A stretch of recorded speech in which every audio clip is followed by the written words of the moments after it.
잘 오셨습니다. 사랑합니다. 네, 반갑습니다. 네. 네, 우리 어린 자녀가 이제 우리 자녀를 가진 우리 이 자녀들이 이제 학교에 이제 다 가서 학교에 이제 다녀오고 나서 이제 집으로 이제 들어가죠. 집으로 들어가는데 저희 딸도 이제 가끔 이렇게 혼자 있는 경우가 있어요. 네, 잠깐 이제 학원 갈 시간에 또 아니면은 누가 오기 전에 부모님이 오기 전에 잠깐 이렇게 혼자 있는 시간이 간혹 있는데, 근데 이 자녀가 만약에 이 자녀가 혼자 있는 시간에 이제 집에 들어가면 이제 아무도 없는 것이죠. 좀 적적하기도 하고 조용하고 적적한데, 근데 이제 시간이 지나면은 이제 엄마가 또 이제 부모님이 온다는 것을 이제 이렇게 알고 있다면은, 자, 어떡합니까? 이제 좀 있으면은 몇 시간 후면은 오겠구나. 이것을 알고 있으면은 이제 안심이 되고 좀 안정감이 또 있는 것이죠. 자, 그러나 시간이 지나도 오지 않는다면은, 자, 연락이 막 닿지도 않아요. 네, 연락도 되지도 않고, 그렇게 되면 어떻게 됩니까? 초조해지고 불안해지고 나중에는 울음을 터뜨리고 또 불안과 공포와 두려움에 휩싸일 수 있는 것이죠. 그러나 누군가가 부모님이 반드시 온다는 것을 안다면은 안정감 있게 씩씩하게 용기 있게 또 있을 수 있는 것이죠. 또 제가 이제 다른 부분일 수도 있지만 이제 개척을 하면서도 이제 1년 3개월 정도 이제 개척한 지 3개월 정도 1년 3개월 지나는데 이 성도님 한 분 한 분이 얼마나 소중한지 모릅니다. 네, 한 분 한 분. 부교육절을 하면서 느낄 수 없었던 그런 마음입니다. 주일 예배 때도 성도님 한 분 한 분이 어떻게 되죠? 기다려집니다. 네, 한 명이라도 오시면은 얼마나 힘이 되는지 모릅니다. 오늘은 이분이 오시겠지. 머릿속으로 또 이렇게 헤아려 보기도 하죠. 그러면은 네, 인간적인 마음이죠. 네, 마음이기도 한데 내심 든든해지기도 합니다. 네. 어쨌든 이게 기다릴 수 있는 성도님들이 계시기 때문에 저 역시 힘있게 사역할 수 있는 것 같습니다. 자, 오늘 본문에서도 이 하나님의 나라를 기다리는 자가 있었습니다. 그래서 하나님의 나라를 이제 기다리면서 참 그 사람은 요셉이기도 하죠. 그 사람이 이제 요셉인데 어떤 행동을 취했을까? 네. 하나님의 나라를 기다리는 자의 삶을 우리가 좀 볼 수 있는 것이죠. 그래서 오늘 본문을 통해서 우리에게 주시는 하나님의 뜻이 무엇인지 우리 살펴보도록 하겠습니다. 우리 마태복음 27장 57절, 58절을 우리 다시 한번 읽도록 하겠습니다. 참고 구절 1에 있습니다. 57절, 8절 읽도록 하겠습니다. 시작.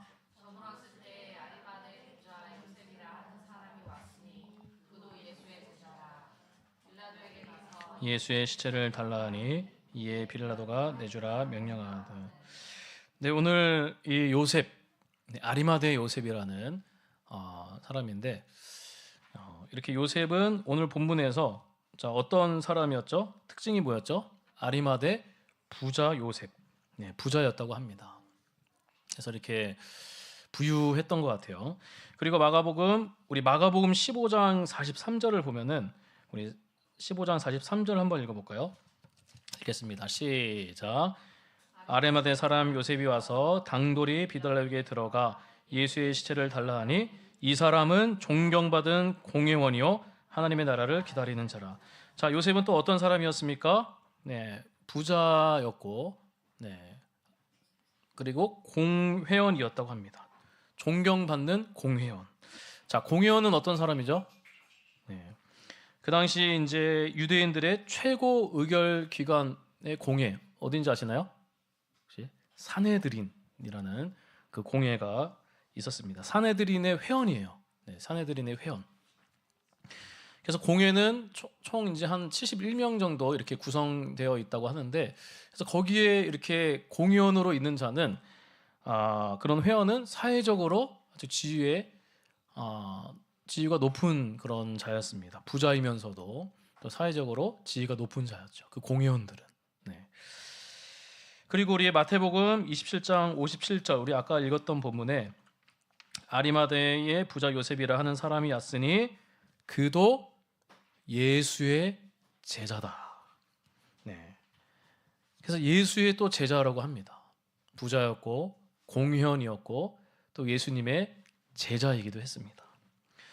그런데 이 아리마대 요셉은 이따가 또 본문에서 나오겠지만 아리마대 이 요셉은 이 예수님의 공생애 동안은 자신을 좀 드러내지 않고 그냥 예수를 따른 조용한 그런 제자였습니다. 아마도 공회원으로서 그는 뭐 회당과 또 이렇게 공회에서 또 혹시 이렇게 막 드러나는 것, 축출되는 것이 혹여나 이제 두려울까봐 그렇게 자신의 신앙에 관해 침묵했을지 모릅니다. 네, 그런데 이제 오늘 이런 공회원이었어요. 예수님의 제자이기도 했습니다. 그런데 오늘 요셉의 행동을 보면은 참 놀라운 구절이 있는 것이죠. 마태복음 27장 우리 58절 하고 마가복음 15장 43절을 한번 보도록 하겠습니다. 먼저 27장 58절 참고 구절 이해 있습니다. 우리 읽겠습니다. 시작. 예수의 시체를 달라 하니 이에 빌라도가 내주라. 우리 마가복음 15장 43절입니다. 시작.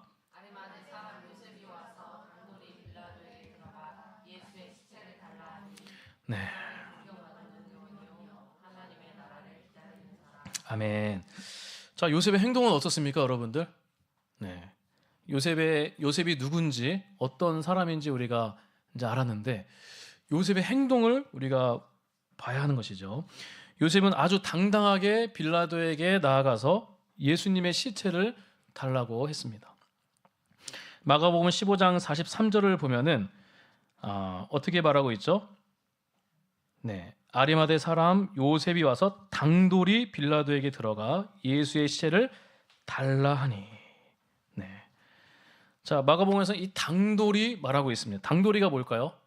네, 이제 원어 성경 보고 또 ESV가 원어 성경이라고 거의 비슷하더라고요. 그래서 용기 있게, courage, 용기 있게. 네. 그냥 뭐 당돌이는 좀 약간 이제 예의가 없어 보이는 그런 표현일 수도 있는데 그냥 약간 용기 있게 이렇게 번역이 되어 있더라고요. 그래서 요셉은 용기 있게 예수님의 시체를 달라고 합니다. 예전에는 어떻습니까? 조용한 제자. 근데 용기 있게 그렇게 예수님의 시체를 달라고 했습니다. 그러자 이제 이 빌라도는 예수님의 죽으심을 확인한 후에 예수님의 시신을 요셉에게 넘겨줍니다. 다른 본문에 있는데 어쨌든 요셉은 이제 이 예수님의 시신을 받아서 어떻게 합니까? 깨끗한 세마포에 싸서 무덤에 안장했습니다. 59절부터요. 자, 예수님 지금 우리 요셉의 행동을 보고 있어요. 시체를 달라 하고 깨끗한 세마포에 싸서 또 어디에 안장을 합니까, 여러분들? 무덤에 안장을 합니다. 자, 근데 그 무덤은 어떤 무덤이었습니까? 그냥 아무 무덤이었습니까? 뭐 어디서 이렇게 막 그냥 아무 무덤에 이렇게 했습니까? 아니죠. 자신이 쓰려고 한 미리 준비해둔 새 무덤이었습니다. 자, 우리 60절에 보면은 바위 속에 판 자기 새 무덤을 넣어두고. 자, 이 팔레스타인 그 당시에 그쪽에 이제 이스라엘 그쪽에 이제 무덤은 자 어떻죠? 바울의 굴을 판 다음에 그 안에다가 이제 시체를 안치시킵니다. 그리고 그 입구를 큰 돌로 막는 것이죠. 그런 형식이었습니다. 그래서 이 부자들이나 이 사회적 지위가 높은 사람들은 이런 굴들을, 이런 무덤들을 이렇게 살 수 있는 것이죠. 참 이제 가격이 비쌌겠죠. 네.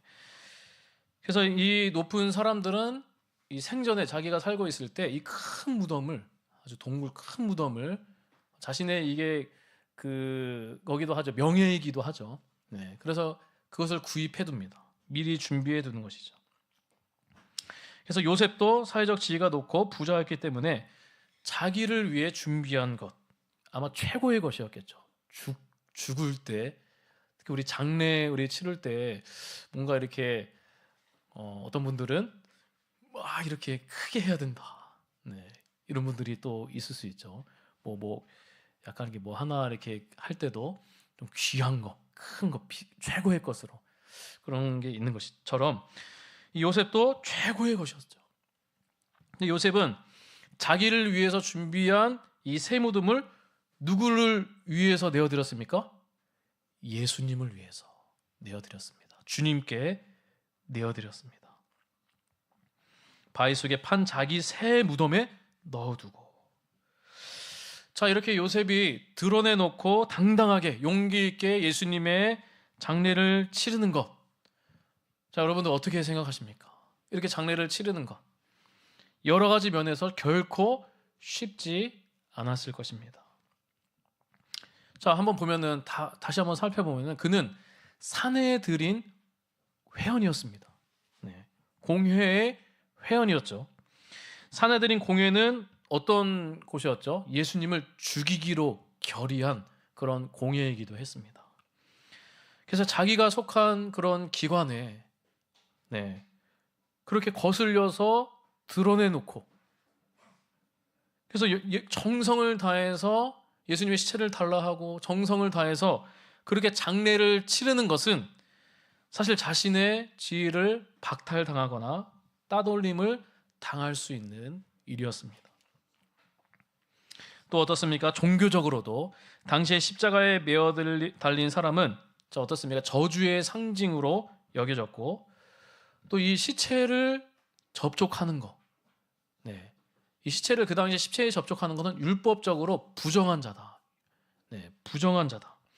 율법적으로 부정하게 간주되었는데 그가 예수님의 장례를 치르는 것, 그것도 안식일 전날에 시체에 손을 댄다는 것은 의식적인 면에서도 종교적인 면에서도 부정적인 사람으로 간주되는 일이었습니다.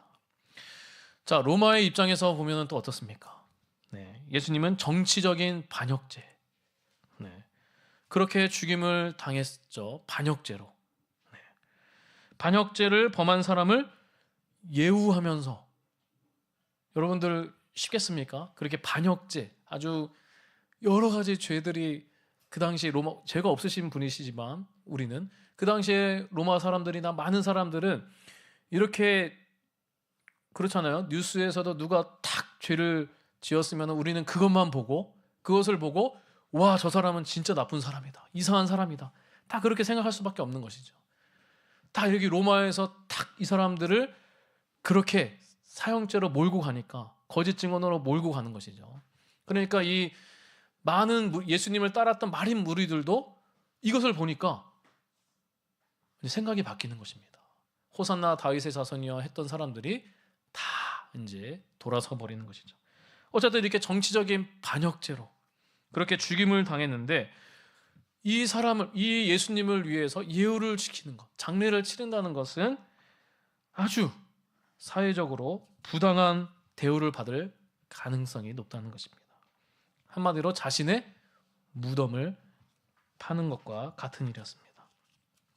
그러나 요셉은 이러한 것들, 자신에게 닥쳐올 모든 비난과 불이익과 위험을 각오하면서 예수님의 그 장례를 치렀습니다. 자, 얼마나 대단한 용기와 결단과 희생이었겠습니까? 자, 물론 우리가 이제 이 요셉의 인물에 너무도 주목하면 안 되죠. 근데 이 요셉이 어떻게 변했나? 이가 이제 중요한 것이죠. 자, 어쨌든 우리가 좀 여기에서 적용할 수 있는 것은, 자, 우리가 교회를 이제 예수를 믿고 교회를 다니면서도 이 세상에 나가서 여러분 어떻습니까? 내가 예수 믿는 거 여러분들 당당하십니까? 자, 예수 믿는 거 직장과 현장에서 많이 믿지 않는 사람들 가운데 있을 텐데, 그 사람들에게 여러분들 나는 예수 믿고 교회 다니는 사람이다, 여러분들 떳떳하게 얘기할 수 있겠습니까? 아멘 소리가 크네요. 자, 아멘이죠, 아멘. 떳떳하게 부끄러워하지 않고 우리가 나아가야 되는 것이죠. 근데 그렇지 못하는 사람들도 있다는 것이죠. 쉽지가 않아요. 예수를 뭔가 당당하게 믿고 저 예수님 믿습니다, 교회 다니는 사람입니다, 그렇게 얘기하면 학교에서도 여러분 친구들한테 나 교회 다니는 사람이야. 예수 믿는 사람이다. 그렇게 얘기하면은 어유 저 예수쟁이 막 이렇게 비아냥거리고 또 손해를 볼 수도 있지 않겠습니까? 동료들이나 친한 사람들이 혹여나 주일에 가족과 함께 놀러 가자, 캠핑 가자. 주위에 우리 이웃들이 이제 같이 가자고 이제 막 얘기하는 거예요. 네. 또 한편으로는 야 우리 여기가 또 친해질 수 있는 기회인데. 근데 만약에 우리 가정만 나만 빠지면 어떻게 됩니까? 다 이렇게 막 으쌰으쌰 해가지고 가는데 우리만 여기 탁 빠지는 거예요. 융통성 없게 약간. 그러면은 이제 혹여나 이제 주위 사람들에게 좀 좋지 않은 소리를 들을까봐. 그래서 예배에 그냥 에이 뭐 이렇게 뭐 다음에 또 드리면 되지 이렇게 빠지면서 자연스럽게 놀아갈 수도 있는 것이죠. 또 하나님께서 기뻐하시지 않고 합당하지 않는 일을 부탁받았을 때 우리가 부당한 정말 하나님 말씀에 어긋난 하나님 말씀에 반대되는 여러 가지 것들이 있었을 때 내가 예수 믿는 사람이고 나는 하나님의 말씀을 순종하는 사람인데 그냥 그거에 동조해버리고 묵인해버리는 자 여러 가지 우리 거짓된 사상들 뭐 잘못된 사상들이 우리한테 밀려올 수도 있어요. 네, 거짓 복음이 밀려올 수도 있어요. 근데 뭔가 다 직장하고 뭐 돈하고 다 연결돼 있어요. 근데 우리가 그것에 거절하지 못하고 그것에 휩쓸리면 안 된다는 것이죠. 그런 사람들도 있다는 것입니다.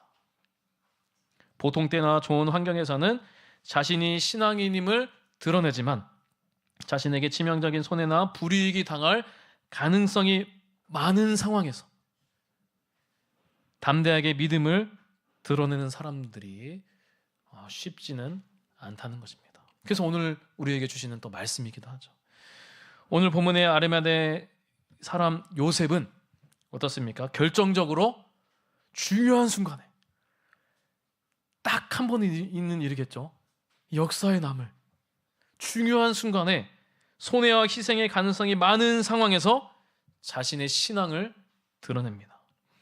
또한 요셉은 자신의 가장 귀한 것을 주님께 내어놓는 신앙을 가지고 있었습니다.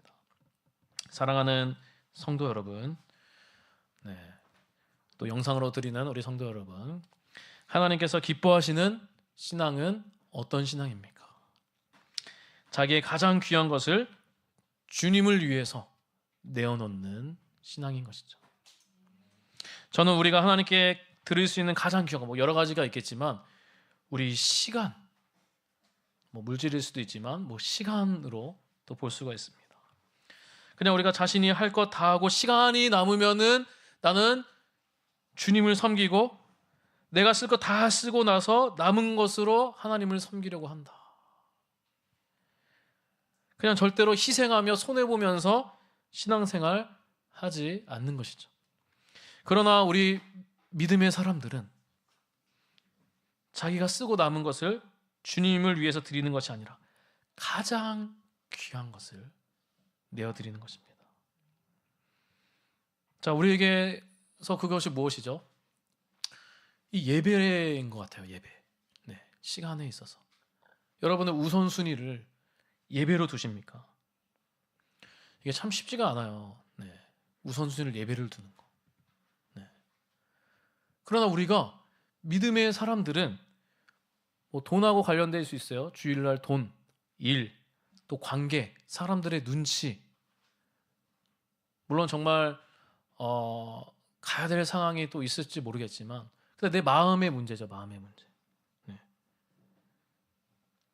우리 귀한 우리 우선녀 성도님 같은 경우도 요양원에서 우리 교회 성도님 중에 일하는데 어떻게 해서든 이 주일날 예배를 빼려고 일하는데 쉽지는 않아요. 왜냐하면 돌봐야 해야 되고 정말 어쩔 수 없는 그런 계획표들이 나오기 때문에 그런데도 어떻게 해서든 더 열심히 해서 섬겨서 주일날 그 예배를 빼려고 예배에 드리려고 그런 모습들을 보면서 얼마나 제가 감사한지 모릅니다. 그러니까 우리가 이 시간에 있어서 시간에 있어서 그냥 남는 시간 예배드리겠다, 그것이 아니라 정말 이 예배의 시간을 가장 우선순위로 드리고 있는가, 우리가 한번 질문해 봐야 될 것입니다. 자, 그렇다면은 요셉이 이러한 진정한 신앙의 모습을 보여줄 수 있는, 그런 손해의 핍박에도 여러 가지 위협에도 있을 법한데, 그런 상황 속에서도 이렇게 신앙의 모습을 희생하며 포기하며 그렇게 예수님의 그 십자가의 길을 걸어갈 수 있는 그 이유가 무엇이었는가, 우리 살펴보도록 하겠습니다. 자, 요셉도 처음에는 예수님을 따라가긴 했습니다. 따라가긴 했지만 어떻습니까? 유대인들이 두려워서 자신의 신앙을 드러내지 못하고 비밀스럽게 예수님을 따라다녔습니다. 자, 요한복음을 보면은 요셉은 유대인들이 두려워서 공개적으로 주님을 따르지 못하고 몰래 주님을 따랐다고 합니다. 우리 요한복음 19장 38절을 우리 한번 읽도록 하겠습니다. 우리 참고 구절 3번에 있습니다. 우리 요한복음 19장 38절 다 같이 읽도록 하겠습니다. 시작. 아리마대 사람 요셉은 예수의 제자이나 유대인이 두려워 그것을 숨기더니 이후에 빌라도에게 예수의 시체를 가져가기를 구하며 빌라도가 허락한지라. 이에 가서 예수의 시체를 가져가니라. 예수님의 제자였으나 조용한 제자, 그냥 예수님을 따르긴 했지만 머뭇거리고 그냥 뭔가 이렇게 당당하게 용기 있게 나가지 못하는 거예요. 너 예수님 믿지? 그냥 이렇게 도망가 버리고, 유대인도 두려워서 그것을 숨기더니, 그러나 어떻게 됩니까? 2일 후에 예수님의 그 사건이 있었죠. 예수님의 운명에 따른 놀라운 형상들을 보고 더 이상 자신의 신앙을 숨기지 않고 용기 있게 당돌이 예수님의 시습을 수습했다는 것입니다. 자, 그 놀라운 형상들이 무엇입니까? 우리 마태복음 27장 50절에서 54절, 이제 몇 구절 안 남았습니다. 참고 구절 4번에 있습니다. 우리 다 같이 함께 읽도록 하겠습니다. 시작. 예수께서 다시 크게 소리 지르시고 영원히 떠나시니라. 이에 성소 휘장이 위로부터 아래까지 찢어져 둘이 되고 땅이 진동하며 바위가 터지고 무덤들이 열리며 자던 성도들의 몸이 많이 일어나되, 예수의 부활 후에 그들이 무덤에 나와서 거룩한 성에 들어가 많은 사람에게 보이니라.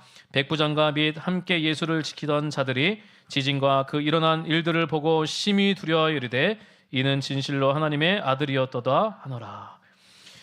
요셉은 이 십자가에서 돌아가시는 예수님을 보면서 결정적으로 예수님이 메시아 되심을 확신하게 된 것입니다. 물론 이제 공회원이었기 때문에 그 예수님의 그 죽으심을 가까이에서 볼 수 있었을 것입니다. 물론 그러나 그 뒤에 또 이제 이 요셉의 마음에 하나가 있었긴 했는데 이따가 말씀드리지만, 어쨌든 요셉은 예수님께서 십자가에서 죽으심을 통해서 또 이런 사건들을 통해서, 이런 역사적인 사건들을 통해서 예수님이 메시아심을 확인하고 확신하고 그것에 감격되어서 어떻습니까? 용기 있게 2일 후에 용기 있게 나아간 것입니다. 모든 불이익과 희생을 각오하면서 당당하게 주님의 장례를 주도적으로 담당했던 것입니다. 또한 요셉이 그렇게 용기 있게 할 수 있었던 이유가 무엇입니까? 오늘 제목처럼 마음 깊이 하나님의 나라를 소망했기 때문입니다. 우리 마가복음 15장 43절 우리 다시 한번 읽도록 하겠습니다. 읽겠습니다. 시작. 아리마대 사람 요셉이 와서 당돌이 빌라도에게 들어가 예수의 시체를 달라 하니 이 사람은 존경받는 공회원이요 하나님의 나라를 기다리는 자라. 아멘. 자, 아리마대 요셉은 단순히 예수님의 죽음이 너무 처참해서 시신이라도 치워드려야 되겠다, 그렇게 동정해서 장례를 치르고 자신의 무덤을 내어드리는 것이 아닌 것입니다. 요셉은 하나님의 나라를 소망했다고 말씀하고 있습니다. 하나님의 나라를 소망했기 때문에 그는 세상의 모든 가치 위에 신앙을 두었고 자기의 가장 귀한 것을 주님께 내어드릴 수 있었습니다. 자, 우리 사도 바울도 마찬가지지 않습니까? 모든 것을 배설물로 여긴다. 그의 생명조차 조금도 내가 달려갈 길과 주 예수께 받은 사명 무엇이죠? 곧 하나님의 은혜의 복음을 전하려 하면은 나의 생명도 조금도 귀한 것으로 여기지 아니한다. 생명조차 아끼지 아니하면서 주님을 위해서 할 수 있었던 그 일이 무엇입니까? 빌립보서 1장 20절 우리 마지막 한 구절인데 우리 읽도록 하겠습니다. 시작.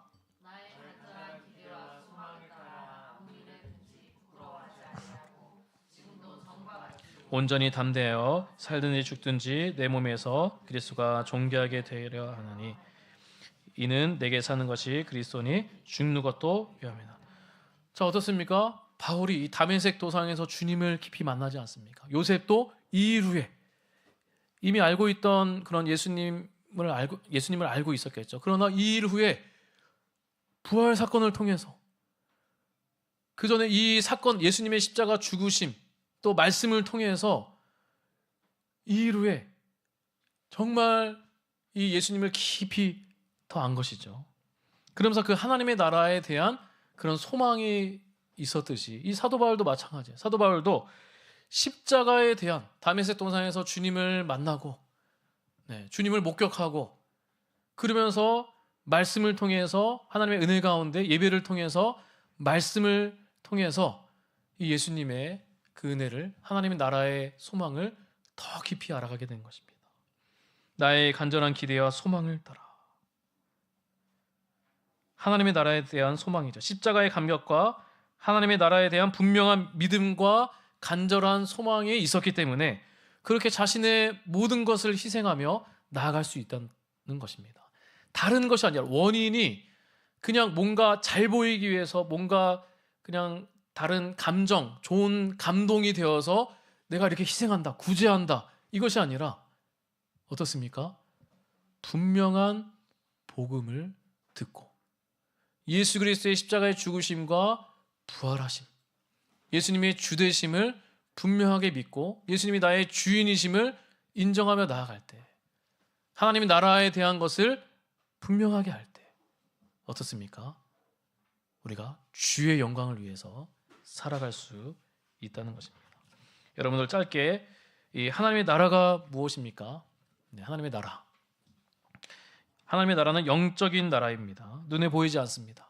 눈에 보이지 않기 때문에 많은 사람들은 하나님의 나라를 쉽게 부정한다는 것입니다. 자, 예수님의 초림으로 인해서 하나님의 나라가 이미 임했습니다. 그렇죠? 하나님의 나라가 회복되고 건설되었습니다. 보이지 않는 하나님의 나라이죠. 하나님의 나라는 죽은 다음에 혹은 재림 후에 이루어진 어떤 곳만이 아닙니다. 우리가 죽어서도 하나님의 나라, 완성된 하나님의 나라를 가죠. 근데 지금도 이미 하나님의 나라가 임했습니다. 예수 그리스도 안에서 이미 이 세상에 존재하는 나라입니다. 눈에 보이지 않는 영적인 나라입니다. 그래서 우리는 예수 그리스도의 초림으로 이미 임한 하나님의 나라를 경험하며 살 수 있다는 것이죠.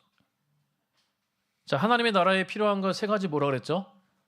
하나님의 뜻에 순종하는 하나님의 백성, 국민, 그들이 거할 아름답고 풍성한 세상, 영토, 그리고 하나님의 임재와 다스림, 이 주권이라는 것이죠. 그래서 하나님 나라의 주권이 누구에게 있죠? 왕이신 하나님에게 있습니다. 그런데 하나님의 나라의 주권은 왕이신 하나님에게 갖고 있지만 그 다스림은 어떻습니까? 폭압적인 것이 아니죠. 전제군주의 다스림이 아닙니다. 사랑과 은혜가 풍성하신 하나님이신 것이죠.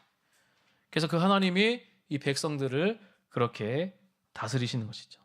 그래서 하나님의 다스림을 받는 백성들, 성도들은 정말 가장 복된 사람입니다. 자, 지금도 우리 어떻습니까? 예수 그리스도를 분명하게 믿는 이 교회 공동체를 통해 하나님의 나라가 임합니다. 하나님의 임재가 있습니다. 그래서 교회의 머리 대신 주께서 예수를 주로 고백하는 그런 하나님의 백성들을 다스리신다는 것입니다. 그래서 우리가 하나님의 나라를 경험할 때, 자, 여러분들, 이미 임한 하나님의 나라를 교회를 통해서 또 우리 예수 그리스도를 통해서 주되심을 인정하는 사람들의 모임 가운데 그 하나님의 나라를 경험할 수 있다는 것이죠. 그 하나님의 나라를 경험할 때 우리가 이 세상 속에서 낙심하지 않고 살 수 있다는 것입니다. 분명하게 복음과 믿음과 사랑이 있는 곳에는 분명한 복음과 믿음과 사랑이 있는 곳에는 소망이 있습니다. 하나님의 나라가 임재한다는 것이죠.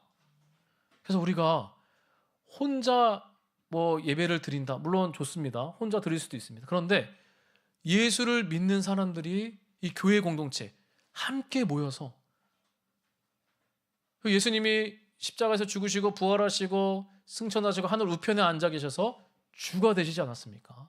그래서 우리가 예수님을 나의 주님, 나의 주, 구원자, 내가 예수님을 나의 주님으로, 주님 안에 다 포함되어 있는 것이죠.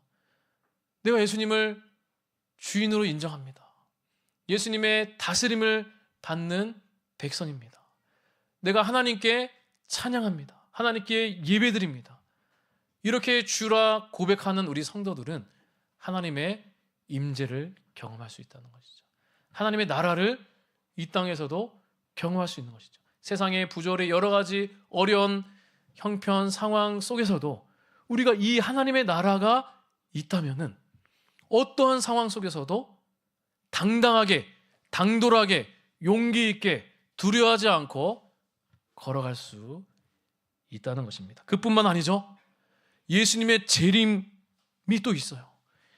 예수님이 재림을 합니다. 그래서 이 세상의 나라는 예수님이 재림했을 때 완전히 종말을 맞이하고 하나님 나라가 완성이 될 것입니다. 예수님의 재림으로 하나님의 백성의 구원이 완성이 되고 하나님의 원수들에 대한 심판이 완성이 됩니다. 그래서 우리는 또 어떻습니까? 이 땅에서 하나님의 나라를 경험하지만 그러나 우리 연약함이 또 있지 않겠습니까? 네, 우리 몸도 연약하고 또 여러 가지 육의 몸도 있고 그러나 또 예수님이 예비하신 하나님의 나라가 이제 완성이 되는 거예요. 네. 그러면 우리는 우리의 몸도 어떻습니까? 부활을 하는 것이죠. 썩은 것이 심고 썩지 않은 것으로 다시 살아나고 욕된 것, 이 욕된 것이 뭡니까? 죄된 본성이죠. 심고 영광스러운 것으로 다시 살아나고 우리 욕된 것은 이제 늙어가는 거예요. 늙어가는 거. 죄된 본성이 아니라 그리고 약한 것으로 심고 강한 것으로 다시 살아나요. 육의 몸으로 심고 이게 이제 육의 몸은 이 죄된 본성들이 또 잔재들이 또 있는 것이죠. 그러나 신령한 몸으로 그때는 이제 성령께서 역사하신다. 평생 성령의 충만한 가운데. 그래서 이 영원한 소망, 이 하나님의 나라, 우리가 죽어서도 하나님의 나라, 주님이 예비하신 그 나라가 있어요. 주님이 십자가에서 죽으시고 부활하심으로 말미암아 성취하신 하나님의 나라, 이것이 있다는 것이에요. 또 그뿐만 아니라 이미 임한 하나님의 나라, 지금 우리에서도 영적인 하나님의 나라를 경험할 수 있다. 이 요셉이 이 하나님의 나라를 기다리는 자였어요. 사도 바울도 하나님의 나라를 기다리는 자다. 죽어서도 하나님의 나라, 이 땅에서도 구원의 확신, 하나님의 임재를 사도 바울이 경험을 한 것입니다. 무엇을 통해서요? 예배를 통해서 주되심을 인정하고 주님을 바라보고 주님을 의지하면서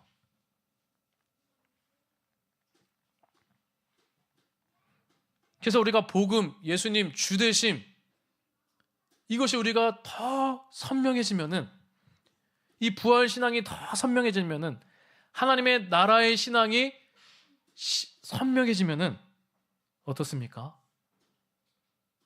우리가 예배를 우선순위 삼을 수 있고 어떠한 상황 속에서도 주의 영광을 주님을 드러내며 살아갈 수 있다는 것입니다. 그래서 우리 세상의 소망은 영원하지 않고 세상의 소망은 기쁨을 줄 수도 있지만 낙심과 실망을 안겨줄 수도 있습니다. 그러나 세상의 소망과 비교할 수 없고 낙심하지 않는 소망이 있습니다. 그것은 바로 하나님의 나라에 대한 소망입니다. 우리 말씀을 맺도록 하겠습니다. 오늘 본문은 아리마대의 사람 요셉을 통해서 진정한 신앙의 모습이 어떤 것인지 보여주었습니다.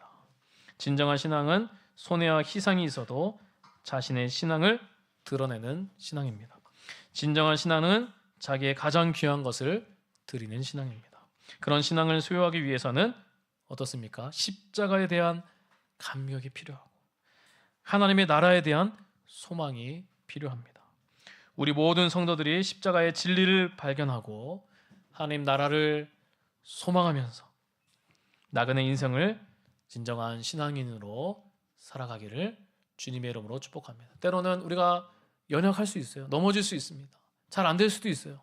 그러나 거기에 우리가 세상에 다른 것에 넘어졌다고 거기에 의지를 하면 안 되는 것이죠. 넘어졌지만 그러나 하나님이 또 찾아오십니다. 로뎀나무에 쓰러지는 엘리야 같이 찾아오셔서 또 힘을 주십니다. 그래서 우리가 그 주님을 붙드는 것이죠. 예수 그리스도를 붙드시고 다시 일어나서 하나님의 나라를 소망하면서 부활을 소망하면서 우리가 이 땅에서 남겨주신 이유, 우리 계속 얘기했죠. 이 땅에 우리 남겨두신 이유가 무엇이죠? 그냥 우리 예수님 믿으면 그냥 바로 천국으로 슉 이렇게 부르실 수 있을 텐데 이 땅에 남겨주신 이유. 네. 우리가 주의 영광을 하나님의 나라를 소망하면서 성령으로 충만해져서 부활 신앙 가운데 요셉과 또 같이 오늘 예수님처럼 요셉처럼 바울처럼 믿음의 선진들처럼 하나님을 잘 믿는 그 선진들처럼 우리도 이 남겨두신 이유 예수의 소문을 예수의 이름을 드러내며 용기 있게 당돌하게 드러내며 또 우리 시간도 우리 모든 것도 하나님께 우선순위를 두르며 나아가는 저 여러분들이 되시기를 주님의 이름으로